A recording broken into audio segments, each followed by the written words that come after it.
Welcome to the final episode of our first season of Moment to Pause. We're happy you're here, and our last episode is about quitting. But don't worry, we are not quitting our podcast. We are just making a little pause for a couple of weeks. But we wanted to bring up this myth and talk about it a little deeper because people usually view quitting as failure, but that's not true. To quit is actually a way to show courage. Yes, and I understand because I used to believe that myth and thinking that actually quitting was a type of failure. So I understand exactly where it's coming from. But if I reflect back, I view it more as a pivot. It's not necessarily quitting. There's so many goals that we want to accomplish, whether it's at work or in our personal life. There's only so much time that we honestly have in a day. And that's actually 1,440 minutes in a day. Honestly, I think our to-do list has way more items than we could possibly ever even do in a day, let alone sometimes in a lifetime. That's why all these productivity hacks and all these books and concepts that teach us about adding more on the list, it just makes us feel like we're falling behind. But honestly, like we've been talking throughout our season about the importance of subtraction. So you have to reframe instead of thinking that quitting is failure. I view it more like a pivot that aligns with the season in your life. Jana, what are your thoughts whenever you hear that, quitting equates failure? When you view it like this, I think that you were strongly attached to the idea of the things that you are doing, that you are afraid to quit or that you don't want to quit. Our lives are evolving. We as people, we are evolving. We've been talking about reflection a lot, and that's basically because we are coaches. But this is the kind of key to an aligned life, to a life that feels good, that you keep reflecting. Because if only with reflection you can find out what no longer serves you. What is it that you no longer need? What is it that doesn't feel right anymore? It might have felt great at the beginning, but maybe it doesn't anymore. So what doesn't serve you any longer? This doesn't necessarily mean that we are only talking about work. Previously, I was talking about the crafts projects. Many are unfinished, but I no longer intend to finish them. And that is okay. Now I just cleared the mental load of thinking of these many projects that I still kept on the never-ending to-do list. If we are talking about to-do list, I just have 2 tips quickly. Try for a few days to do a done list instead of a to-do list, to notice what you were actually doing and what you were able to accomplish throughout the day, instead of trying to hit all those goals that you set for yourself. Usually unrealistic at the beginning of the day. And the second tip or a little reframe for the to-do list is they are usually these long, never-ending lists. But create constraints for your to-do lists. Because as Karolina mentioned, there is rarely enough time to manage it all. These few tips can make shift your perspective and then also your inner self of accomplishment. And most importantly, cross off the things that you no longer need to do, want to do, that no longer align. And that's why we are bringing this episode about quitting now. And the second reason why we're bringing this episode is because the new year is behind the corner. And I'm sure many of us, and myself included, we have these goals or these habits that we want to start from January 1st or bring into our lives from the new year. But maybe shift the question a little bit. What are the things that you want less of in the new year? So not to be always striving for more, but also create the perspective to look at things like, what do you need less of? What doesn't serve you anymore that you can leave behind in this year? Ooh, that's a tough one. Like I said, it just takes a little bit more of a reframe if you think about it, because we're in this culture of add.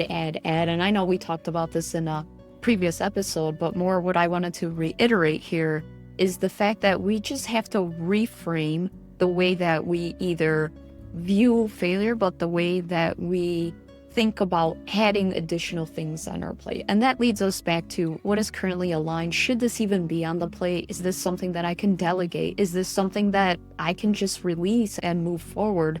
But what we wanted to mention is that quitting is not failure. That's just such a negative connotation. We want to challenge you and think about, like Tiana's point, can you think about it from what can I subtract? Or can we think about it in the lines of where can I pivot? Don't add such negative connotation to the word and don't feel guilty about it. And this is what we'll discuss throughout these episodes as we share some part of our journeys, as well as what helped us overcome this mindset that quitting is a type of failure. We're not saying that it is easy to quit. Some things it's easy to quit, some things are very hard. It's all about the attachment that you have to the thing or to the project.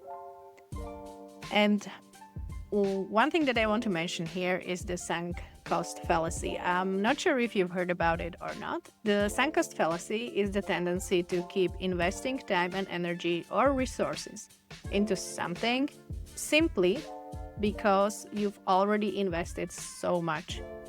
We are pushing ourselves to keep investing even when it's no longer aligned, even when it's no healthy or meaningful. So instead of making choices based on what serves you now, you hold on out of guilt, out of obligation, out of fear of wasting what you've already put in. This keeps people stuck in jobs, relationships, habits, or projects that drain them, instead of allowing them to redirect toward what actually brings energy, joy, or purpose. And I think that's a fair point. I didn't think about it from that case, but if I reflect and you use the keyword jobs, that one highly resonated. I just think back to my career whenever I was still in a job that I should have left a long, long time ago. But whenever you're in the corporate world, you just think climbing that corporate ladder. And if you invest so much time, and there's always changes that happen, whether it's in the leadership, whether it's departmental, whether new people come and go, and you're like, I already invested so much time, let me keep going because I want to move to the next position.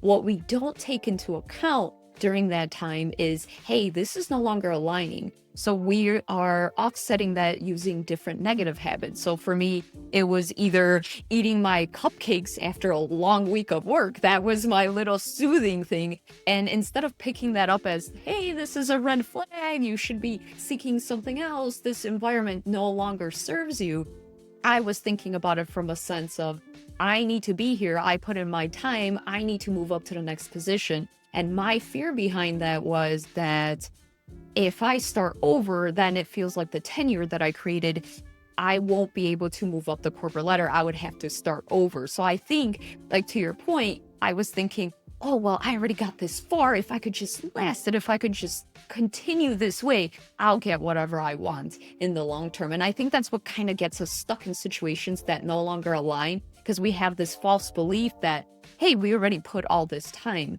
For me, maybe I stayed there way too long. I ended up getting that next step. However, it cost me a lot more. My big aha came, I was actually reading a book on the emotion trap. And I know this has nothing to do with the work environment, but there was this one pie chart that talked about what is important in your life. And she had on there like relationships and work and everything. And I looked at that pie chart. Of course, it has to do something with data analytics and visualization, of course, because that's what I resonate with.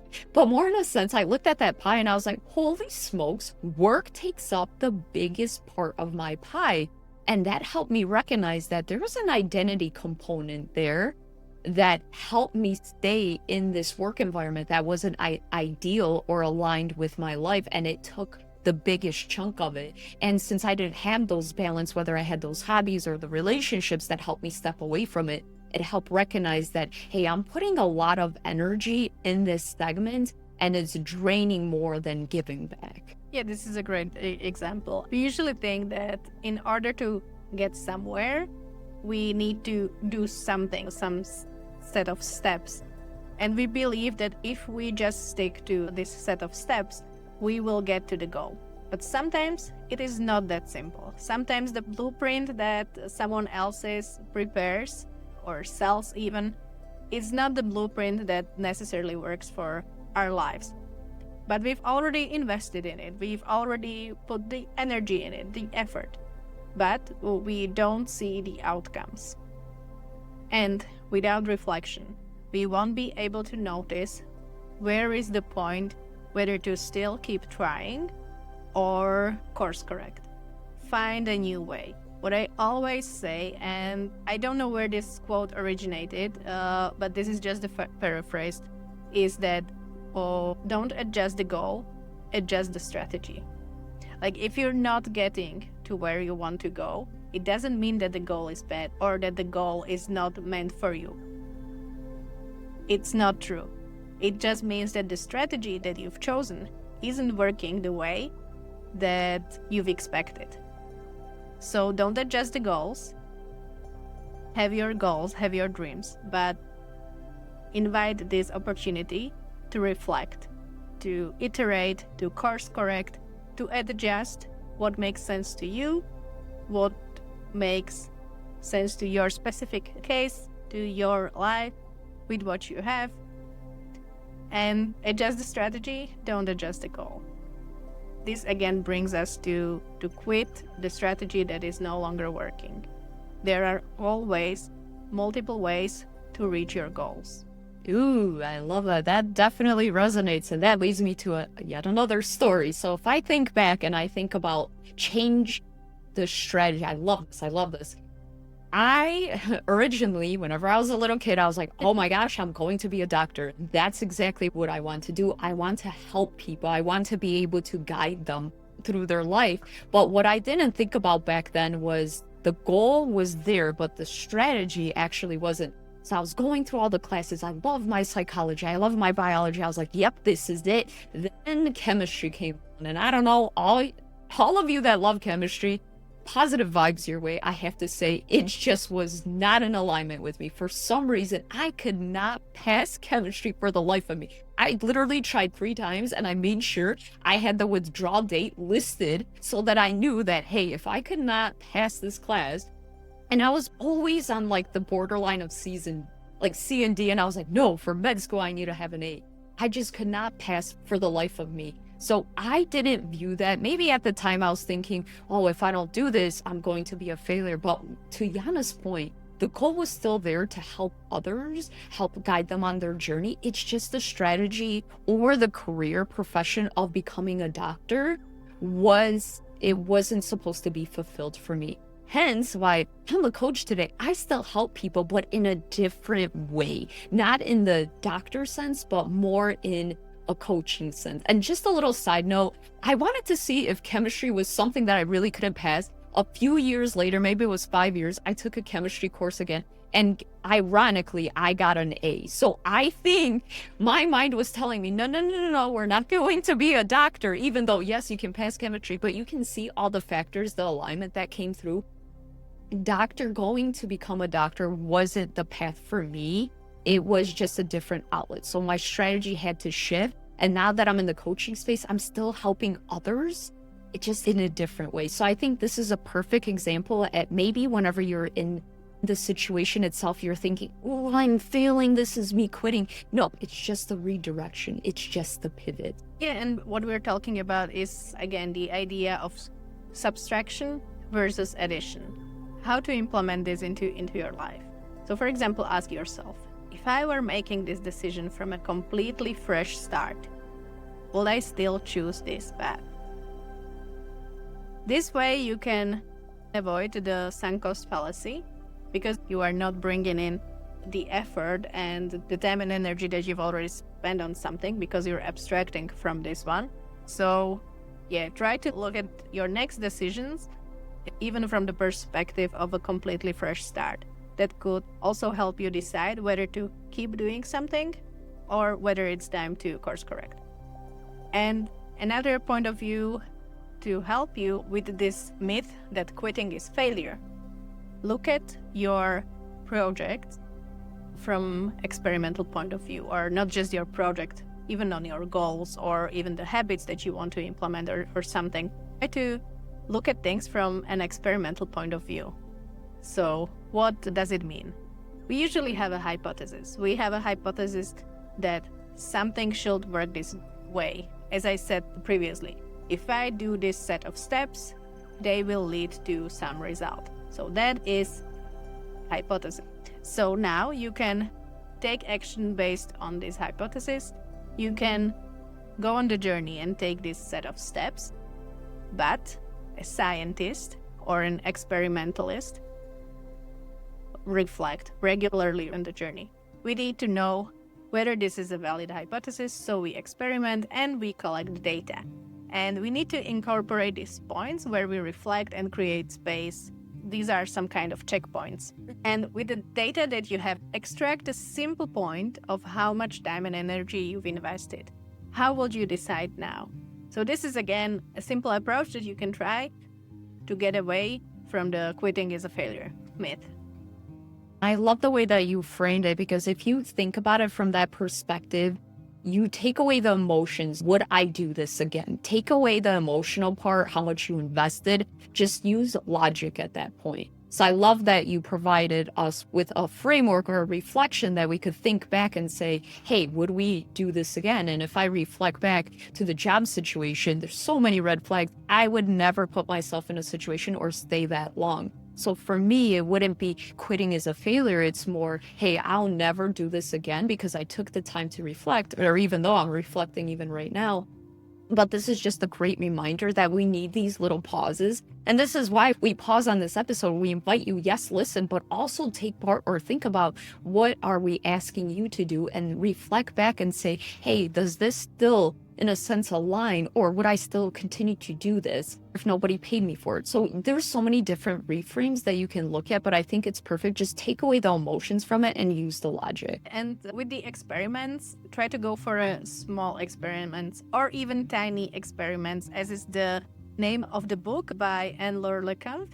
And she introduces also this mindset to introduce these very tiny experiments that you can bring into your everyday life, and to kind of check whether a direction is good for you. What is the way how you can try, how you can collect data in this direction, whether this would make sense? Because sometimes we imagine that sometimes, like, grass is always greener on the other side, right? So we imagine that if we just didn't do this and did this, life will be perfect. So we are doing everything in our power to change our life completely, turn it around. First of all, it's not really possible or rarely possible, and it takes so much energy. But sometimes we just realize that a different set of problems or headaches comes with this other direction in life that we thought was all perfect, right?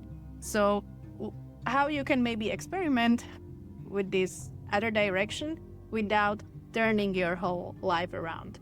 So that's where the tiny experiments come from, and definitely check out the book because it's a great one to introduce more of these tiny experiments into your life.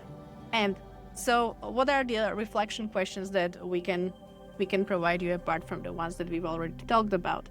So sometimes people tend to hold on to some things, some project, job, or even university because they are afraid of something will happen if they let go. So ask yourself, if you are struggling with quitting something, what am I afraid will happen if I let go? What part of me is trying to protect me by holding on? And you can even ask yourself, like, what is the real cost, either emotionally, energetically, or even financially, of continuing on this same path? Do any other reflection questions come to your mind? So I would just add on in terms of give yourself permission. I gave myself permission to be able to experiment. And I know we talked about tiny experiments, but Ali Abdal has also productivity books. So I took a little bit of this, borrowed, should I say, but more since he coined the term, it's more doing these quarterly quests. That way you give yourself a safe container to be able to try something and experiment without thinking that, hey, if the 3 months passes or whatever time frame you give yourself, this is arbitrary, you can change it at any time. For me, what I do is I do these quarterly quests. And it could be something that I want to accomplish. One of my quarterly quests was learn Spanish. I had that on my list for years. Let me tell you, I never got around to it because it seemed like this big, huge project. I was like, ooh, I don't want to put that on my task. But since I broke it down to these little components and think about it from, I'm experimenting with this. I did it for 3 months. I loved it. I learned a lot. It just didn't align and I didn't want to continue it. So I gave myself permission to pivot into another task or try something new. I view it as more reflections after these tasks are complete than in a sense like, this is it, this is the goal, I have to accomplish it. So that's why I love the reflection questions. And if you think about them, what do you want to try that maybe you were afraid of because you didn't see the end date?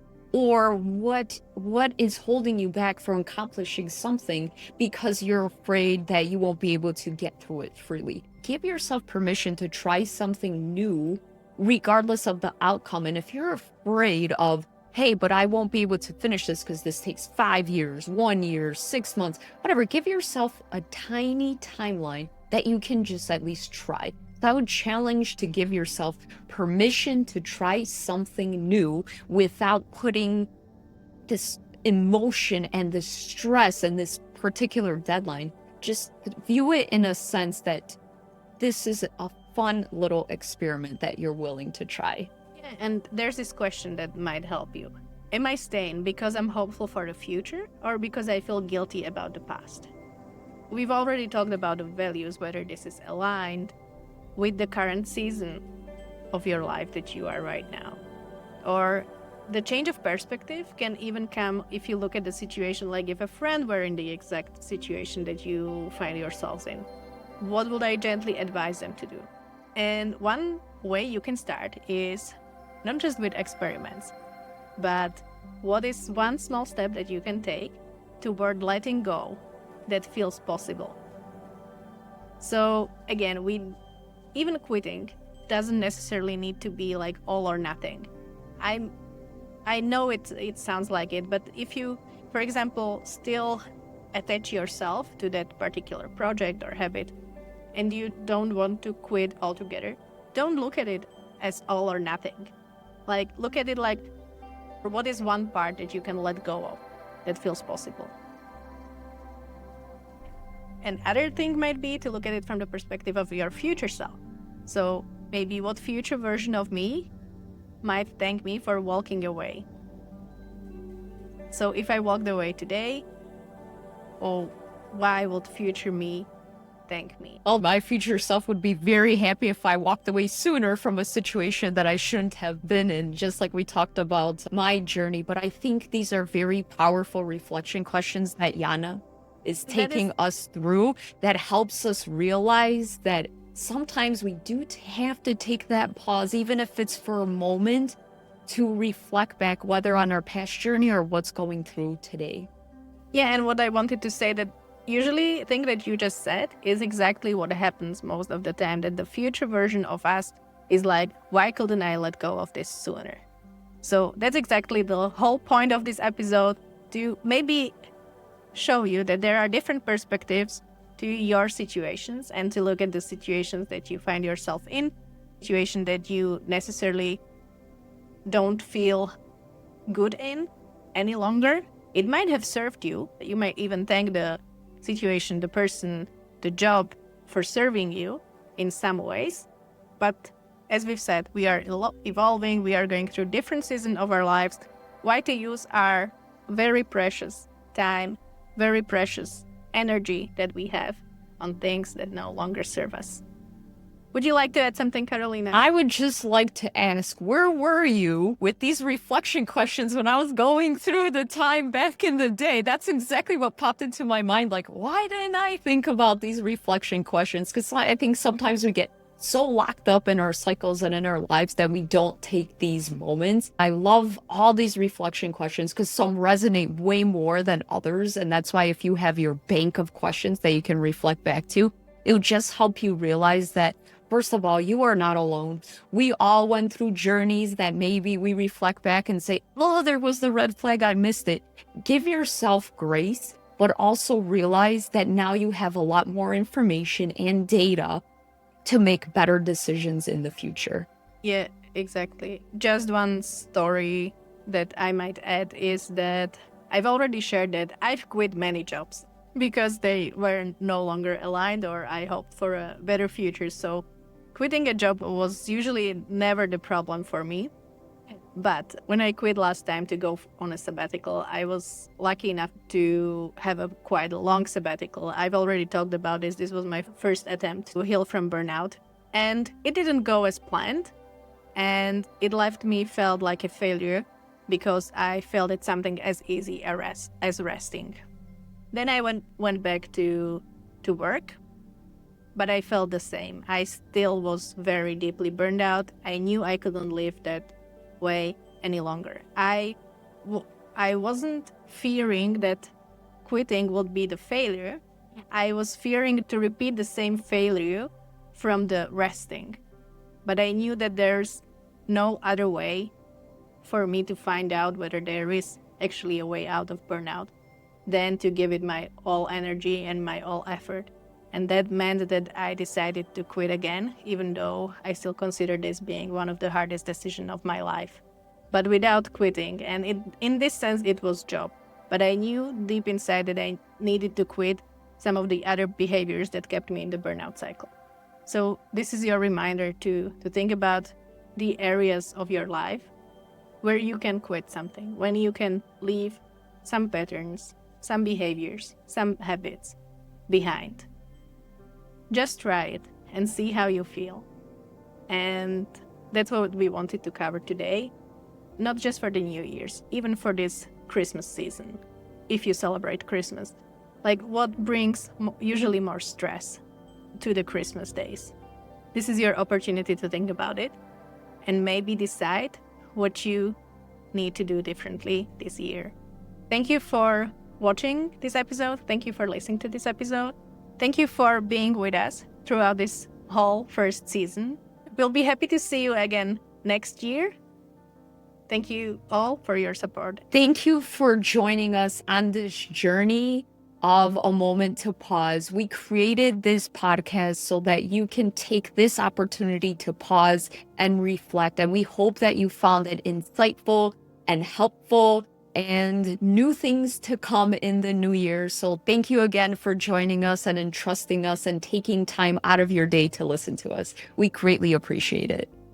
Thank you so much. And throughout this first season, we've tried to cover timeless topics and some kind of the foundational work. And even with quitting, it's not that you do it only once in your life. So keep reflecting, because that's the key to help you to make your life aligned and create this life that feels good inside. Thank you for being with us here, and we're looking forward to seeing you next year again. Happy holidays. Bye.